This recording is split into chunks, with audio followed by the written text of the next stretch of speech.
Hello friends, welcome to real crime stories. Haryana மாநிலத்தில் ரோத்தக் மாவட்டத்தில் கபுல்பூர் அப்படின்னு சொல்லி ஒரு சின்ன கிராமம் இருக்குது. இந்த கிராமத்தில் தான் 65 வயசாகக்கூடிய தக்தீர் சிங் அவரோட ஃபேமிலி கூட வாழ்ந்துட்டுருக்காரு. எப்போவுமே தக்தீர் சிங் காலையில் ஒரு 7 மணிக்கெல்லாம் எந்திரிச்சு தன்னோட வீட்டுக்கு பக்கத்திலேயே இருக்கக்கூடிய மாட்டு கொட்டகைக்கு போயிட்டு அவர் வளர்க்கக்கூடிய மாடுகளுக்கு தண்ணி வச்சு தீவனம் வச்சு அந்த வேலையெல்லாம் முடிச்சதுக்கப்புறமா பக்கத்திலேயே இருக்க தன்னோட பையனோட வீட்டுக்கு போயிட்டு காலை சாப்பாட்டை அங்கே தான் சாப்பிடுவார். இதை தான் அவர் வழக்கமாகவே வச்சுருந்துருக்காரு. அப்படி தான் சரியாக ஒரு 15 வருஷத்துக்கு முன்னாடி செப்டம்பர் 15, 2009 அன்னைக்கு தக்தீர் சிங் காலையில் எந்திரிச்சு தன்னோட மாடுக்கு தீவனம் எல்லாம் வச்சிட்டு இருந்திருக்காரு. இந்த சமயத்தில் தான் பக்கத்தில் இருந்த தன்னோட மகனோட வீட்டிலேருந்து எந்த ஒரு சத்தமுமே வரலையே. இந்த டைம் அந்த வீடு ரொம்ப பரபரப்பாக தானே இருக்கும். ஏன் இன்னைக்கு யாருமே எழும்பாமல் இருக்காங்க, என்னாச்சோ அப்படின்னு சொல்லிட்டு மாட்டுக்கு தீவனம் வைக்கிறத அப்படியே நிப்பாட்டிட்டு உடனே அந்த வீட்டுக்கிட்ட போய் பார்த்துருக்காரு. அப்போது வீட்டோட மெயின் டோரு லேசாக திறந்து தான் இருந்திருக்கு. உடனே தக்தீர் சிங் வீட்டுக்குள்ளே போயிட்டு பார்க்குறப்ப தான் அங்கே தன்னோட வாழ்க்கையில் அவர் இதுவரைக்கும் பார்க்கக்கூடாத ஒரு கொடூரமான காட்சி அந்த வீட்டுக்குள்ளே பார்த்துருக்காரு. தக்தீர் சிங் அந்த இடத்துலையே கத்தி கதறவும் ஆரம்பிக்கிறாரு. அக்கம் பக்கம் வீட்டில் உள்ளவங்க எல்லாமே தக்தீர் சிங்கோட சத்தம் கேட்டு வீட்டுக்குள்ளே வந்து பார்த்து அவங்களுமே ரொம்ப அதிர்ச்சி ஆகியிருக்காங்க. ஏன்னா அந்த வீட்டில் வாழ்ந்துட்டு இருந்த எல்லாருமே உயிரற்ற சடலங்களாக கிடக்கிறத பார்த்தா யார் தான் ஷாக் ஆகாமல் இருப்பாங்க. உடனே இந்த விஷயத்த போலீஸ்க்கு இன்ஃபார்ம் பண்ணணும்னு சொல்லிட்டு அந்த கூட்டத்தில் இருந்த ஒரு நபர் போலீஸ் ஸ்டேஷனுக்கு கால் பண்ணி இந்த மாதிரி ஒரு வீட்டில் 7 பேர் மர்மமான முறையில் இறந்து கிடக்குறாங்க, உடனே வந்து பாருங்க அப்படின்னு சொல்லி போலீஸ்க்கு இன்ஃபார்ம் பண்ணுறாங்க. இதை கேட்டு டிஎஸ்பி, எஸ்பி, அதே மாதிரி இன்னும் நிறைய போலீஸ் டீமே அந்த க்ரைம் ஸ்பாட்டுக்கு உடனே வந்திருக்காங்க. அந்த ஸ்பாட்டுக்குள்ளே நுழைஞ்சதுமே போலீஸுமே ரொம்ப ஷாக் ஆகியிருக்காங்க. அந்த ஊர் ஃபுல்லாகவே இந்த மர்ம மரணம் பற்றின தகவல் தீயாக பரவுது. ஸோ இதனால் அந்த ஊரில் இருக்க எல்லாருமே இதை பற்றி தான் பேச ஆரம்பிச்சிருக்காங்க. அது கூடவே மீடியா எல்லாத்துலேயுமே ரொம்ப பரபரப்பாக இந்த கேஸ் வந்து பேசப்பட்டிருக்கு. அப்படி அந்த வீட்டில் அன்றைக்கி என்ன தான் நடந்துச்சு, தக்தீர் சிங் மட்டும் எப்படி அந்த வீட்டில் உயிர் பிழைச்சாரு, அவருக்கு ஏன் எதுவுமே ஆகலை, இப்படின்னு ஏகப்பட்ட கேள்விகள் போலீஸ்கிட்ட மட்டும் இல்லாமல் அந்த ஊரில் இருக்க எல்லார்கிட்டையுமே வருது. தக்தீர் சிங்கோட வீட்டில் நடந்த கொடூர சம்பவத்தை பற்றி தான் நாம் இன்னைக்கு ஃபுல்லாக பார்க்க போகிறோம். தக்தீர் சிங் அந்த ஊரில் ரொம்ப வருஷமாக தன்னோட ஃபேமிலி கூட வாழ்ந்துட்டுருக்காரு. இவரோட ஒய்ஃபோட பேர் பூரி தேவி. இந்த தம்பதிக்கு மொத்தமாக 3 பசங்க இருக்காங்க. ஃபஸ்ட்டு பையனோட பேர் சுரேந்திரா, 2வது பூபேந்திரா, 3வதா கரம்பீர் சிங். இந்த 3 பேர்த்துக்குமே கல்யாணம் ஆயிடுச்சு. இதில் சுரேந்திரா அப்படிங்கிறவரோட ஒய்ஃப் பேர் பிரமிளா. இவங்களுக்கு 2 பிள்ளைங்க இருக்காங்க. ஃபஸ்ட்டு ஒரு பொண்ணு 19 வயசு சோனம், 2வது 18 வயசில் அரவிந்த் அப்படின்னு சொல்லி ஒரு பையன் இருக்கான். தக்தீர் சிங்கோட 2வது பையனான பூபேந்திராவுக்கு கல்யாணம் ஆகிருச்சு. அவரோட ஒய்ஃபு கொஞ்சம் மாதங்களுக்கு முன்னாடி உடல்நல குறைவு காரணமாக இறந்து போயிடுறாங்க. இந்த பூபேந்திரா இந்தியன் ஆர்மியில் வேலை பார்த்துட்ருக்காரு. இவருக்கும் 3 பிள்ளைங்க இருக்காங்க. இந்த 3 பிள்ளைகளுமே சுரேந்திராவோட வீட்டில் தான் தங்கி வளர்ந்துட்டுருக்காங்க. தக்பீர் சிங்கோட 3வது பையனான கரம்வீர் சிங் பக்கத்தில் இருக்கக்கூடிய வேறொரு வீட்டில் அவரோட ஃபேமிலி கூட வாழ்ந்துட்டுருக்காரு. சம்பவம் நடக்கிறதுக்கு முதல் நாள் நைட்டு அந்த வீட்டில் இருக்க எல்லாருமே சப்பாத்தி சாப்பிட்டுட்டு அதுக்கப்புறமா அவங்கவுங்களோட ரூமுக்கு தூங்க போயிருக்காங்க. பூரி தேவி பாட்டி அவங்களோட ரூமில் தூங்க போயிருக்காங்க. சுரேந்திராவோட 2வது பையனான அரவிந்தும் பூபேந்திராவோட 3 பசங்களும் வேறொரு ரூமில் தூங்க போயிருக்காங்க. அந்த வீட்டோட ஹாலில் சுரேந்திராவும் சுரேந்திராவோட ஒய்ஃபான பிரமிளாவும் அவங்களோட பொண்ணான சோனம் 3 பேரும் அந்த ஹாலில் தான் தூங்கியிருக்காங்க.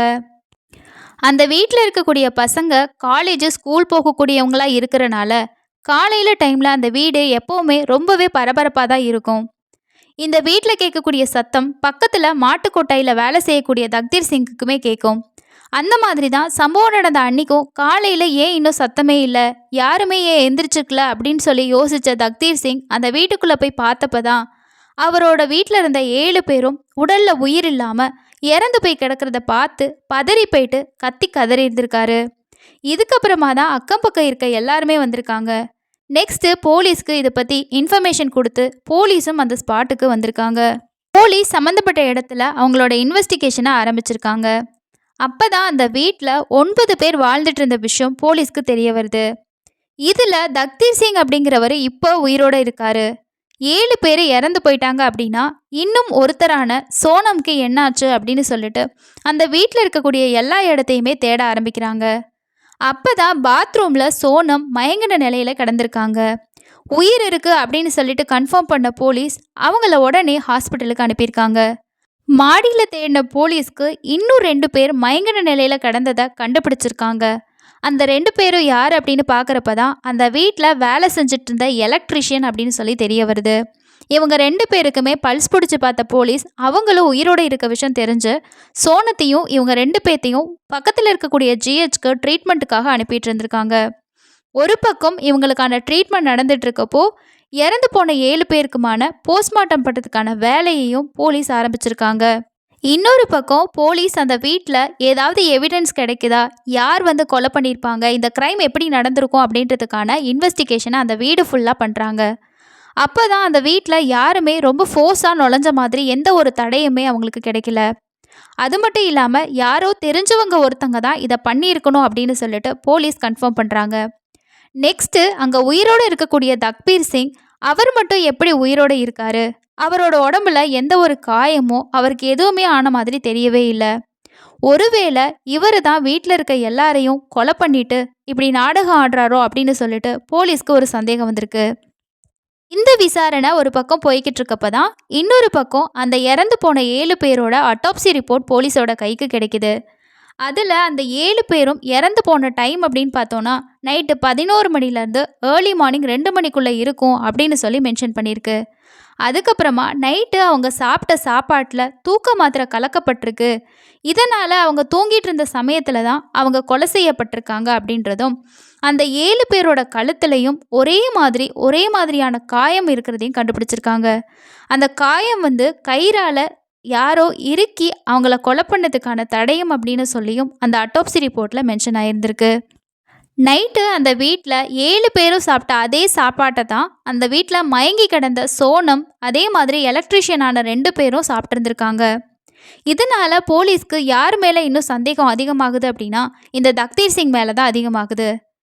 அவர்கிட்ட ஏன் நீங்கள் சாப்பிடலை, ஸோ அவங்க எல்லாமே சாப்பிட்டு மயக்கமாகியிருக்காங்க, நீங்கள் மட்டும் நல்லா இருக்கீங்க அப்படின்னு சொல்லி அவர்கிட்ட கேட்டப்போ தான் அவர் என்ன சொல்கிறார் அப்படின்னா, நைட்டு எனக்கு சப்பாத்தி வேண்டாம் அப்படின்னு சொல்லிட்டு நான் சாப்பிடல, ஆனால் என் வீட்டில் 7 பேர் இறந்து போனதுக்கும் எனக்கும் எந்த சம்மந்தமுமே இல்லை அப்படின்னு சொல்லியிருக்காரு. அதுக்கப்புறமா போலீஸ் என்ன கேட்குறாங்க அப்படின்னா, இந்த 7 பேரும் அது இல்லாமல் 3 பேர் மயங்கி கிடந்திருக்காங்க, ஆனால் நீங்கள் மட்டும் இந்த வீட்டில் இல்லையே, ஏன் அப்படின்னு சொல்லி கேட்டிருக்காங்க. தக்தீர் சிங் வீட்டில் ஏன் தங்கலை அப்படின்றதுக்கான காரணங்களை போலீஸ்கிட்ட சொல்லியிருக்காரு. ஆனாலுமே போலீஸ்க்கு தக்தீர் சிங் மேலே சந்தேகம் நீடிச்சுக்கிட்டு தான் இருக்குது. இந்த சமயத்தில் தான் இறந்து போன பிரமிளாவோட அண்ணன் முக்கியமான ஒரு கம்ப்ளைண்ட்டை போலீஸ்கிட்ட சொல்லியிருக்காரு. அது என்ன அப்படின்னா, தக்தீர் சிங்கோட 3வது பையனான கரம்வீர் சிங் மேலே தான் எனக்கு சந்தேகமாகிருக்கு. ஏன்னா இந்த தக்தீர் சிங் 2007 டீச்சராக இருந்து ரிட்டையர் ஆகிருக்காரு. அப்போது ரிட்டையர்மெண்ட் செட்டில்மெண்ட் ஒரு பணம் இவருக்கு கிடச்சிருக்கு. அந்த பணத்தை 3 பசங்களுக்கும் சரி பங்காக பிரித்து கொடுக்காம மூத்த மகனான சுரேந்திராவுக்கு மட்டும் தக்தீர் சிங் அதிகமாக கொடுத்துருக்காரு. இதனால் கரம்வீர் சிங்குக்கும் இந்த ஃபேமிலிக்கும் நிறைய பிரச்சனையும் சண்டையும் இருக்குது. அந்த டைமில் அந்த கரம்வீர் சிங் என்ன சொல்லியிருக்கார் அப்படின்னா, வீட்டில் இருக்க எல்லாத்தையுமே நான் கொலை பண்ணிடுவேன் அப்படின்னு சொல்லி கொலை மிரட்டல் விடுத்துட்டு போனதும் எங்களுக்கு சந்தேகத்தை ஏற்படுத்துது. அதனால் நீங்கள் கரம்வீர் சிங்கை விசாரிச்சிங்க அப்படின்னா இந்த கொலையை அவர் தான் பண்ணியிருக்கிறதுக்கு வாய்ப்பு இருக்குது அப்படின்னும் அவர் சொல்லியிருக்காரு. இது கேட்ட போலீஸ் ஒருவேளை இவங்க சொல்கிற மாதிரி கரம்வீர் சிங் தான் இதுக்கு காரணமாக இருக்குமோன்னு சொல்லிட்டு அவரை கூப்பிட்டு விசாரிக்கிறப்ப தான் அவர் என்ன சொல்கிறார் அப்படின்னா, ஆமாம், எங்கள் குடும்பத்தில் பிரச்சனை இருக்கிறது உண்மைதான், நான் ஒரு கோபத்தில் அன்றைக்கி அப்படி சொல்லிட்டேன், மற்றபடி என்னோட அண்ணனையும் பசங்களையும் கொல்ற அளவுக்கு எனக்கு தைரியம் கிடையாது, அந்த அளவுக்கு நான் மோசமான ஒரு ஆளும் கிடையாது அப்படின்னு சொல்லி போலீஸ்கிட்ட சொல்லியிருக்காரு. கரண்பீர் சிங் கிட்ட விசாரிச்சதில் அவர் இந்த கொலையை பண்ணலை அப்படின்னு சொல்லி போலீஸ்க்கு தெரிய வருது. ஆனாலுமே இந்த 7 பேர்த்தை யார் கொலை பண்ணியிருப்பாங்க அப்படின்னு கண்டுபிடிச்சா மட்டும்தான் இவங்க 2 பேரும் கொலை பண்ணாங்களா இல்லையா அப்படின்றத நம்மளால் நிரூபிக்க முடியும்னு சொல்லிட்டு போலீஸ் வேறு வேறு ஆங்கிளில் யோசிக்க ஆரம்பிக்கிறாங்க. அந்த வீட்டில் மயக்கத்தில் கிடந்த அந்த 2 எலக்ட்ரிஷியனும் எதுக்காக அந்த வீட்டுக்கு வந்தாங்க, அதுக்கப்புறமா தக்தீர் சிங்கும் அந்த வீட்டில் இருக்கக்கூடிய சோனம் மட்டும் எப்படி உயிரோடு இருக்காங்க, ஏன் கொலை பண்ண கில்லர் இவங்கள மட்டும் கொலை பண்ணாமல் விட்டுட்டு போயிட்டாங்க அப்படின்ற கேள்வி போலீஸ்குள்ளே எழ ஆரம்பிக்குது. அப்போ தான் இந்த தக்தீர் சிங் என்ன சொல்கிறாரு அப்படின்னா, நான் நைட்டு உடம்பு சரியில்லை அப்படின்றதுனால எனக்கு சப்பாத்தி வேணாம் அப்படின்னு சொல்லிட்டு வீட்டுக்கு ஆப்போசிட்டில் இருக்கக்கூடிய மாட்டுக்கொட்டைக்கு பக்கத்தில் இருக்க ஒரு ரூமில் போயிட்டு படுத்து தூங்கிட்டேன். நான் நைட்டு வீட்டில் சாப்பிடல, அது மட்டும் இல்லாமல் வீட்டுக்குள்ளே தூங்கலை அப்படின்றனால உயிர் தப்பிட்டேன் அப்படின்னு சொல்லியிருக்காங்க. அதுக்கப்புறமா அந்த எலக்ட்ரீஷியன் 2 பேரும் அந்த வீட்டுக்கு வேலை செய்கிறதுக்காக வந்திருக்காங்க. நைட்டு அந்த வீட்டில் சாப்பிட்டுட்டு அவங்க 2 பேரும் மொட்டை மாடிக்கு தூங்க போயிருக்காங்க. அது மட்டும் இல்லாமல் கில்லர் கொலை பண்ண எல்லாருமே ஒரே ஃபேமிலியை சம்மந்தப்பட்டவங்க. அப்போது இந்த எலக்ட்ரீஷியன் 2 பேரும் வேறவங்க அப்படின்றனால கொலை பண்ணாமல் கூட இருந்திருக்கலாம். ஆனால் இந்த சோனம் மட்டும் எப்படி தப்பிச்சாங்க? அவங்களும் அதே வீட்டில் தானே தூங்கியிருப்பாங்க. அப்போ சோனத்தை மட்டும் ஏன் அந்த கில்லர் கொல்லலை அப்படின்னு சொல்லிட்டு போலீஸோட சந்தேகம் சோனம் மேலே திரும்புது. சோனத்தை பாத்ரூம்ல இருந்து தான் போலீஸ் மீட்டிருக்காங்க. ஒருவேளை மயக்கமாகறதுக்கு முன்னாடி சோனம் பாத்ரூமுக்கு போயிட்டு அங்கேயே மயங்கி விழுந்திருக்கிறதுக்கு சான்ஸ் இருக்கு. அப்போ கில்லர் வீட்டுக்குள்ள வந்து எல்லாத்தையும் கொலை பண்ணும்போது சோனம் பாத்ரூம்குள்ள கிடந்திருக்கணும். ஸோ அதனால இது தெரியாம சோனத்தை உயிரோட விட்டுட்டு போயிட்டாங்களா அப்படின்னும் போலீஸ் ஒரு பக்கம் யோசிக்கிறாங்க. ஆனாலுமே அங்கே இருக்க நிறைய விஷயத்தை யோசிக்கும் போது சோனம் மேலே தான் போலீஸ்க்கு இன்னும் டவுட் அதிகமாகுது. அதனால என்ன பண்ணுறாங்கன்னா, சோனத்தோட மொபைல் கால் ரெக்கார்ட்ஸ் எல்லாத்தையும் எடுத்து செக் பண்ண ஆரம்பிக்கிறாங்க. அப்படி செக் பண்ணி பார்த்ததுல தான் நைட்டு 11 மணிக்கு இந்த சோனத்தோட நம்பர்லேருந்து வேற ஒரு பையனோட நம்பருக்கு கால் போயிருக்கு. அந்த நம்பர் யாரோடது அப்படின்னு செக் பண்ணி பார்க்குறப்ப தான் சோனம் வீட்டு பக்கத்தில் இருக்கக்கூடிய நவீன் அப்படிங்கிற பையனோட ஃபோன் நம்பர் அப்படின்னு சொல்லி போலீஸ்க்கு தெரிய வருது. நைட்டு 11 மணிக்கு அந்த பையனுக்கு கால் பண்ணி பேசியிருக்காங்க அப்படின்னா அவங்க 2 பேத்துக்குள்ள அப்படி என்ன ரிலேஷன்ஷிப் இருக்குன்னு போலீஸ் விசாரிக்கிறப்ப தான் இந்த சோனம் அந்த நவீன் அப்படிங்கிற பையனை லவ் பண்ணிக்கிட்டு இருக்க விஷயம் போலீஸ்க்கு தெரிய வருது. அதுக்கப்புறமா நைட்டு 11 மணிக்கு கால் பண்ணி பேசியிருக்காங்க அப்படின்னா இந்த சோனத்தை கஸ்டடியில் எடுத்து விசாரித்தோன்னா கண்டிப்பாக நமக்கு நிறைய விஷயம் தெரியறதுக்கு சான்ஸ் இருக்குன்னு சொல்லிட்டு போலீஸ் முடிவு பண்ணுறாங்க. ட்ரீட்மெண்ட் முடிஞ்சதுக்கப்புறமா சோனத்தை கஸ்டடியில் எடுத்து நிறைய கேள்விகளை துருவி துருவி கேட்டிருக்காங்க. அன்னைக்கு நைட்டு நீங்கள் மட்டும் எப்படி உயிரோடு இருந்தீங்க? பாத்ரூம்க்கு எப்போ போனீங்க? அங்கே எப்படி மயங்கி விழுந்தீங்க? இந்த மாதிரி ஏகப்பட்ட கேள்விகளை போலீஸ் சோனத்துக்கிட்ட கேட்குறாங்க. ஃபஸ்ட்டு ஒரு ஆன்சரை சொன்ன சோனம் அதுக்கப்புறம் மாற்றி மாற்றி பேச ஆரம்பிச்சிருக்காங்க. இதிலேயே போலீஸ் இந்த கொலைக்கும் இவங்களுக்கும் சம்மந்தம் இருக்குன்னு சொல்லிட்டு கன்ஃபார்ம் பண்ணியிருக்காங்க. சோனத்தோட பதில்கள் எல்லாமே சந்தேகத்தை ஏற்படுத்துறதுனால போலீஸ் இன்னமுமே சிறப்பாக விசாரிச்சிருக்காங்க. அப்போ தான் இந்த 7 பேர் எதுக்காக கொலை செய்யப்பட்டாங்க அப்படின்றதுக்கான மர்மம் வெளிவந்திருக்கு. இதை கேட்டு ஒரு நிமிஷம் போலீஸே ரொம்பவே ஷாக் ஆகியிருக்காங்க. அப்படி என்னதான் இந்த சோனம் சொல்லியிருக்காங்க, வாங்க ஒன் பை ஒன்னாக பார்க்கலாம். இந்த 19 வயசாகக்கூடிய சோனம் பக்கத்தில் இருக்கக்கூடிய ஒரு காலேஜில் தான் படிச்சுட்டு இருக்காங்க. இவங்க படிக்கிற சமயத்திலேயே பக்கத்தில் ஒரு கம்ப்யூட்டர் கிளாஸ்க்கும் போயிட்டு இருந்திருக்காங்க. அந்த கிளாஸ்க்கு போகும்போது தான் பக்கத்து வீட்டில் இருக்கக்கூடிய நவீன் அப்படிங்கிற பையனோட இவங்களுக்கு பழக்கம் ஏற்பட்டிருக்கு. ஆரம்பத்தில் 2 பேரும் நல்ல ஃப்ரெண்ட்ஸாக தான் பழக ஆரம்பிச்சிருக்காங்க. அதுக்கப்புறமா தான் லவ்வர்ஸாக மாறியிருக்காங்க. சோனத்தோட ஃபேமிலியை பொறுத்த வரைக்கும் அவங்க சொல்லக்கூடிய பையனை தான் கல்யாணம் பண்ணிக்கணும். அவங்க வீட்டில் இருக்க எல்லாருமே அந்த ஊரில் இருக்கக்கூடிய கட்டுப்பாடுகளை ஃபாலோ பண்ணக்கூடியவங்க. அது மட்டும் இல்லாமல் ஒரே கேஸ்ட்டில் தான் கல்யாணம் பண்ணணும்.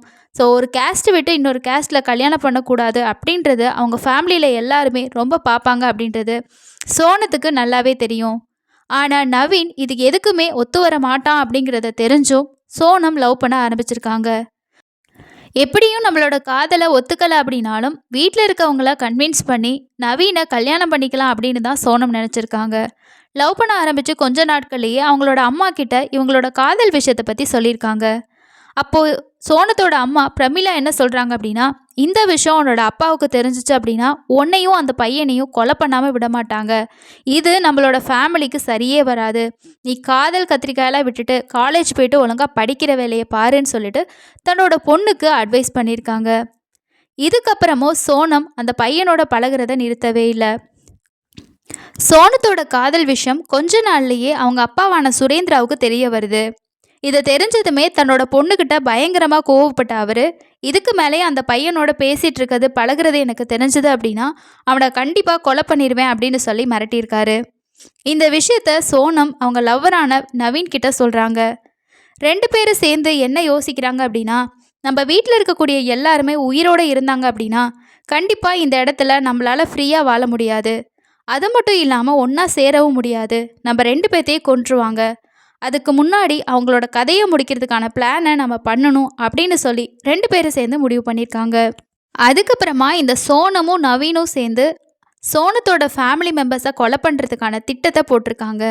அதில் அவங்க போட்ட பிளான் என்ன அப்படின்னா, எல்லாருமே சுயநினைவோடு இருந்தாங்க அப்படின்னா நம்மளால் அவங்கள கொலை பண்ண முடியாது.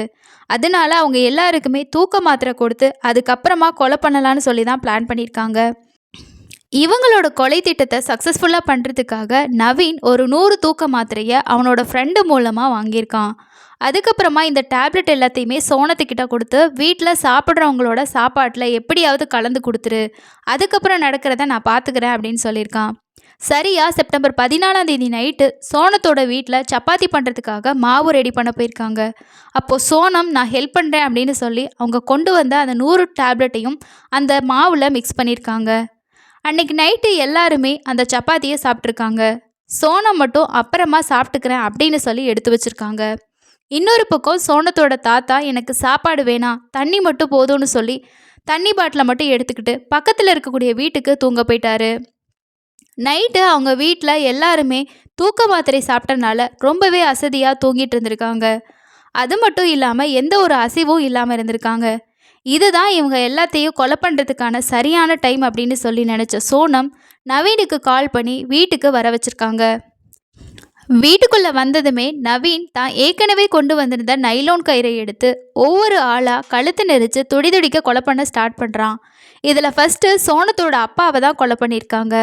அதுக்கப்புறமா சோனத்தோட அம்மா, பாட்டி அப்படின்னு சொல்லி ஒவ்வொருத்தராக கொஞ்சம் கூட மனசாட்சியே இல்லாமல் ரொம்பவே கொடூரமாக 2 பேரும் சேர்ந்து கொலை பண்ணியிருக்காங்க. அந்த வீட்டில் இருக்க 7 பேரோட கதையும் முடிஞ்சிருச்சு. இனிமே நம்ம காதலுக்கு யாருமே தடையே கிடையாது அப்படின்னு நினச்ச இந்த ஜோடி அந்த 7 பேரோட சடலத்துக்கு பக்கத்திலேயே விடிய விடிய உல்லாசமாகவும் இருந்திருக்காங்க. விடிகிற வரைக்கும் நவீன் வீட்டுக்குள்ளே இருந்தான் அப்படின்னா கண்டிப்பாக காலையில் போகும்போது யாராவது பார்த்துருவாங்க. அதனால சோனம் கொஞ்சம் சீக்கிரமாகவே நவீனை வீட்டிலேருந்து அனுப்பி விட்டுருக்காங்க. அதுக்கு அடுத்ததான் நைட்டு தான் எடுத்து வச்சுருந்த அந்த சப்பாத்தியை சாப்பிட்டுட்டு பாத்ரூம்குள்ளே போயிட்டு மயங்கி விழுந்திருக்காங்க. அடுத்த நாள் காலையில் தக்தீர் சிங் வீட்டில் எந்த சத்தமுமே இல்லை அப்படின்னு சொல்லிட்டு போய் பார்க்குறப்ப தான் அங்கே நடந்த இந்த கொடூரமான சம்பவம் வெளிச்சத்துக்கு வந்திருக்கு. சோனம் கொடுத்த ஸ்டேட்மெண்ட்லேயே நவீனும் சோனமும் சேர்ந்து தான் அவங்களோட ஃபேமிலியில் இருக்க 7 பேரையும் கொலை பண்ணது கன்ஃபார்ம் ஆயிருக்கு. இதனால் இவங்க 2 பேர்த்தையும் அரெஸ்ட் பண்ண போலீஸ் கோர்ட்டில் ஆஜர் பண்ணி சிறையில் அடைச்சிருக்காங்க. இந்த கேஸோட விசாரணை தொடர்ந்து நடந்துக்கிட்டு இருக்கப்போ தான் 2014 இவங்க 2 பேர்த்துக்குமான தீர்ப்பு வாசிக்கப்படுது.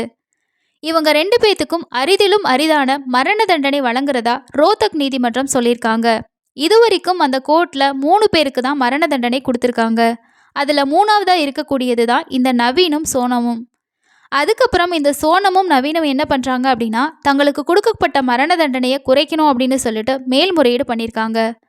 மாநிலத்தில் இருக்கக்கூடிய உயர்நீதிமன்றத்தில் அவங்களோட மேல்முறையீட்டு மனுவானது நிராகரிக்கப்படுது. அதுக்கப்புறமா டெல்லியில் இருக்கக்கூடிய உச்சநீதிமன்றத்திலையும் மேல்முறையீடு பண்ணியிருக்காங்க. அந்த வழக்குலையுமே இவங்களுக்கு கொடுக்கப்பட்ட தண்டனை சரிதான், ஸோ இதை தான் நாங்கள் கன்ஃபார்ம் பண்ணுறோன்னு சொல்லிட்டு அந்த கேஸை க்ளோஸ் பண்ணியிருக்காங்க. இவங்க 2 பேரும் இப்போ ஜெயிலில் அவங்களோட மரண தண்டனைக்கான நாட்களை எண்ணிக்கிட்டு இருக்காங்க. இந்த சம்பவத்தில் உண்மையிலேயே சோனம் நவீன் கூட சேர்ந்து வாழணும் அப்படின்னு ஆசைப்பட்டிருந்தாங்கன்னா வீட்டில் இருந்து எங்கேயாவது ஓடி போயிட்டு அவரை கல்யாணம் பண்ணிட்டு சந்தோஷமாக வாழ்ந்திருக்கலாம். ஆனால் இவங்க நினச்சது வேற ஒரு விஷயம். என்ன அப்படின்னா வீட்டில் இருக்க எல்லாரையும் கொண்டுட்டோன்னா இந்த சொத்து பணம் எல்லாம் நமக்கு தான் வரும், அதுக்கப்புறம் எந்த ஒரு கஷ்டமும் இல்லாமல் நவீனோட சந்தோஷமாக வாழலான்னு ஆசைப்பட்டிருக்காங்க. ஆனால் அவங்களோட ஆசை எல்லாமே நிராசையாகி இப்போ ஜெயில் கம்பிகளுக்கு பின்னாடி தன்னோட மரண தண்டனைக்கான நாட்களை என்ற மாதிரி ஆகிருச்சு. ஆனால் சோனம் இப்படி ஆகும் அப்படின்னு சொல்லிட்டு நினச்சிருக்கவே மாட்டாங்க. ஸோ அதனால தான் இந்த மாதிரியான ஒரு விஷயத்த அவங்க பண்ணியிருக்காங்க. நீங்கள் சோனம் பற்றி என்ன நினைக்கிறீங்கன்னு சொல்லிட்டு கீழே இருக்கக்கூடிய கமெண்ட் செக்ஷனில் ஷேர் பண்ணுங்கள். இது போன்ற க்ரைம் சம்பவங்களை விரிவாக தெரிஞ்சுக்கணுன்னு ஆசைப்பட்டீங்கன்னா நம்ம சேனலை சப்ஸ்கிரைப் பண்ணிக்கோங்க. அடுத்த ஒரு க்ரைமில் சந்திக்கலாம். நன்றி.